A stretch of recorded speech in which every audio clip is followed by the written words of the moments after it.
दोस्तों, भगवान श्री राम कार्तिक माह में दिवाली के दिन अयोध्या लौटे थे या चैत्र मास में। रामचरितमानस के उत्तरकांड में श्री राम के अयोध्या आगमन पर भव्य स्वागत का उल्लेख मिलता है। कहते हैं कि कार्तिक अमावस्या को भगवान श्री राम अपना 14 वर्ष का वनवास पूरा करके अयोध्या लौटे थे। जब प्रभु श्री राम अयोध्या लौटे, सभी क्षेत्रवासी उनके आगमन के लिए उमड़ पड़े थे। भगवान श्री राम अपना 14 वर्ष का वनवास पूरा करके पुनः लौट आए थे। और जानते हैं कि वे दिवाली के दिन पहुंचे थे या फिर किसी और दिन। भगवान श्री राम के अयोध्या लौटने की तिथि पर इतिहासकारों में मतभेद है, लेकिन परंपरा के अनुसार कार्तिक अमावस्या अर्थात दिवाली को भगवान श्री राम अपना 14 वर्ष का वनवास पूरा करके अयोध्या लौट आए थे। रावण का वध करने के बाद लंका से अयोध्या लौटते समय श्री राम, लक्ष्मण, सीता एवं हनुमान जी पुष्पक विमान से अयोध्या के पास नंदीग्राम नामक स्थान पर उतरे थे, जहाँ पर श्री राम की खड़ाऊ रखकर राजा भरत अपना राजपाट चलाते थे। कहते हैं कि नंदीग्राम में एक दिन रुकने के बाद दूसरे दिन वे अयोध्या पहुंच गए थे। यह भी उल्लेख मिलता है कि रावण वध यदि दशमी के दिन हुआ था तो उसके दूसरे दिन सीता को अग्नि परीक्षा से गुजरने के बाद अर्थात उन्हें अग्निदेव से वापस मांगने के बाद श्री राम अयोध्या लौटे थे। मतलब यह कि वे एकादशी के दिन अयोध्या की ओर चले थे और रास्ते में वे निषाद राज केवट के यहाँ भी रुके थे।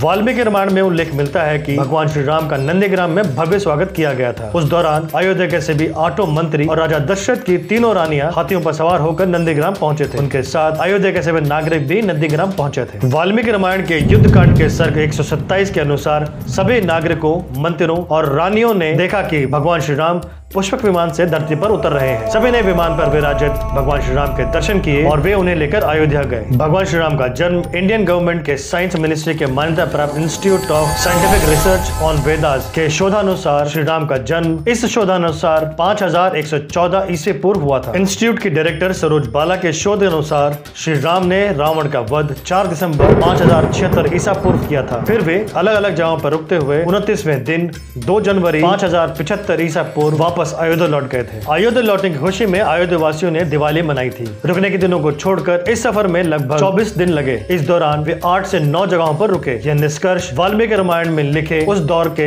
ग्रहों, नक्षत्रों, तारामंडलों की स्थिति के आधार पर नासा ने वेद स्पेशल प्लेनेटोरियम गोल्ड सॉफ्टवेयर से निकाला गया। भगवान श्री राम की खड़ाऊ ले जाते समय भरत ने कहा, हे रघुकुल श्रेष्ठ, जिस दिन 14 वर्ष पूरे होंगे, यदि उस दिन मैं आपको अयोध्या में नहीं देखूंगा तो मैं अग्नि में प्रवेश कर जाऊंगा। भरत के मुख से ऐसे प्रतिज्ञा पूर्ण शब्द सुनकर भगवान श्री राम ने भरत को आश्वस्त करते हुए कहा, तथेति प्रतिज्ञा, अर्थात ऐसा ही होगा। इसी प्रकार महर्षि वशिष्ठ ने महाराज दशरथ से राम के अभिषेक के संदर्भ में कहा था, राम का राज्याभिषेक पुष्प नक्षत्र चैत्र शुक्ल पक्ष में करने का विचार निश्चित किया गया है। षष्ठी तिथि को पुष्य नक्षत्र था। राम जी लंका विजय के पश्चात अपने 14 वर्ष पूर्ण करके पंचमी तिथि को भारद्वाज ऋषि के आश्रम में उपस्थित हुए। वहाँ वे एक दिन ठहरे और अगले दिन अयोध्या के लिए प्रस्थान किया। उससे पहले उन्होंने अपने भाई भरत से पंचमे के दिन हनुमान जी के द्वारा कहलाया, हे भरत, कल पुष्प नक्षत्र में आप राम को आया देखेंगे। इस प्रकार भगवान श्री राम चैत्र माह में षष्ठी के दिन ठीक समय पर अयोध्या में पुनः लौटकर आए। वाल्मीकि रामायण के अनुसार माता सीता का हरण बसंत ऋतु में हुआ था। अपहरण के पश्चात रावण ने उन्हें 12 माह का समय देते हुए कहा था कि हे सीते, यदि इस अवधि के भीतर तुमने मुझे स्वीकार नहीं किया